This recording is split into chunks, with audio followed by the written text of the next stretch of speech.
fixed on the thermostat hanging on the wall when guilt consumed me like the heat blowing from the vents on the floors and ceilings. I stood there in the foyer of my warm home, my mind frozen on images of the past. Being 14 years old and homeless, I knew then I had to do something to raise awareness about homeless teens in America. It had to be a grand statement.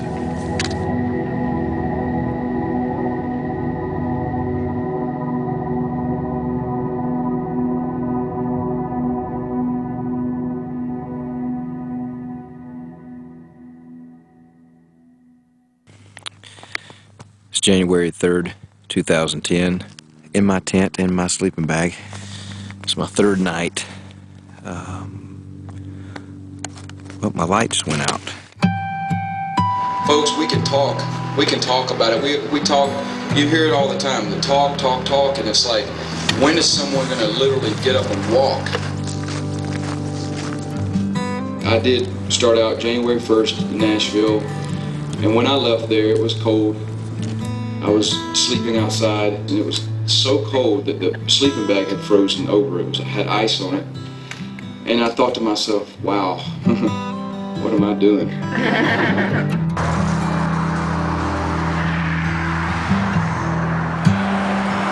Everybody told me, they said, you probably shouldn't walk through that neighborhood. If it means that I lose everything that I have for the sake of trying to raise awareness one more time in my life, I'll do it. I'm gonna do it. And I walked out of Nashville thinking that I'd never return. It's day 8 of Project Meet Me Halfway. As you can tell, it is blistering cold out here. I have been homeless for about a year and a half now. I kind of felt like I was just tossed out in the cold, just sort of thrown under the bus. It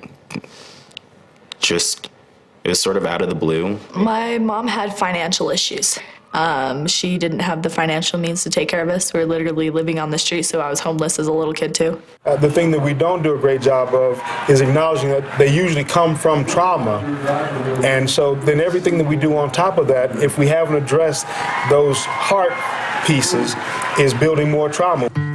Because I just kept getting moved from home to home to home, and you're just like, okay, I just want my mom. At first, my mom said I thought it was just a daycare thing, because Mom would drop me off, I'd be there, I'd see her again, so I thought it was just a daycare thing.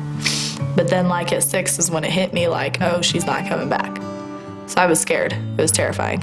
When I was 16 years old, my life changed. The Costners gave me a home. I lived there for 6 years. They made it possible for me to go back to high school, get my college degree, and allowed me to pursue my dream. I want to get the message out how important it is for people like the Costner family that took me in and gave me a home, changed my entire life, guys. They took someone in who simply didn't have a home. You really don't know where you're going to be for that night. Like, you really need to find a place to stay for the night. You don't know if you're going to be sleeping outside in the snow or if you're going to be outside in the rain. It's March 8th. 2010, Project Meet Me Halfway. Lieutenant Colonel Garkey came out today to walk with me, and went for the rest of the week. The rest of the week. Lieutenant Colonel in the U.S. Army came out once before in the middle part of January, and he's out here today to show his support again. Jimmy Wayne talks a lot about how it's not about him, it's about the kids. He's not doing this to bring fame to himself, and we all understand that. And anybody who spends any time listening to him will understand that. But in a way, in my view, it is about him, because I had the opportunity to go down to Washington, D.C. and watch him speak in front of the Senate panel, and Senator Landrieu and Senator Grassley and the Senate caucus on foster care. And I saw him in front of a panel with 9 other people and telling his story and singing a couple of songs. Although my feet hurt, it would all be worth every step for a homeless child.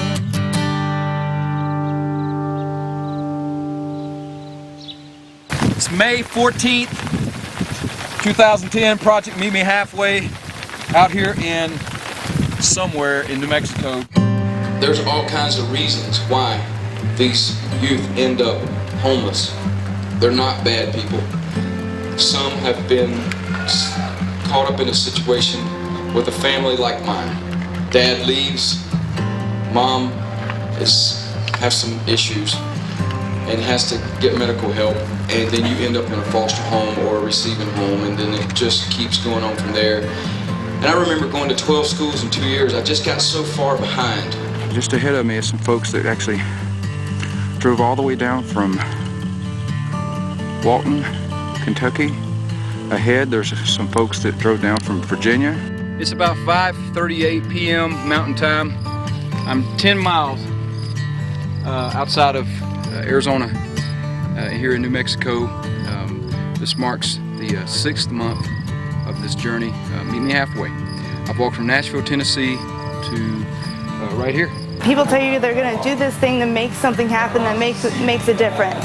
But when it comes down to it, it's an empty promise. They don't come through on it. And what amazes me about what Jimmy Wayne has done is that he did it. He had all these challenges, all these opportunities to be like, you know what, I give up. You know, this is an inconvenience for me. This is, you know, hurting me and this, and physically hurting him. But yet he kept doing, he fulfilled that promise.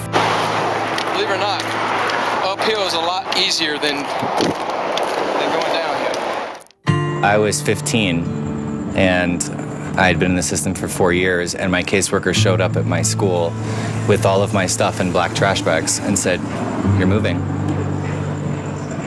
And I sat in the school lobby and cried. This is a conversation of how a nation as wealthy and as rich, deeply gifted as we are, takes care of those who don't have the ability to take care of themselves. I worked in a prison for 4 years. I've seen them take care of pedophiles better. And folks that beat kids up and rape kids, I've seen the system take care of them. Why can't they take care of the innocent kids? $1.4 billion would be a general savings if every young person who was challenged and facing one of those systems of care had just one additional year of education. If we could manage to graduate 5% more of them, give them permanent places and give them an opportunity to thrive, you know, everybody benefits. Not hundreds, not thousands, but by the billions of dollars. It's a lot better to actually nurture the youth. Like, just because they've had trouble in their lives doesn't mean that they're completely just spent and useless anymore. Like, if someone were to put out a helping hand to a youth, then they could actually help that person get their life on track. What we'd like to see happen is the age be moved from 18 years old to 21. When I turned 18, I didn't have anybody. You know, I had to go, I had to find my own way. Meet me halfway!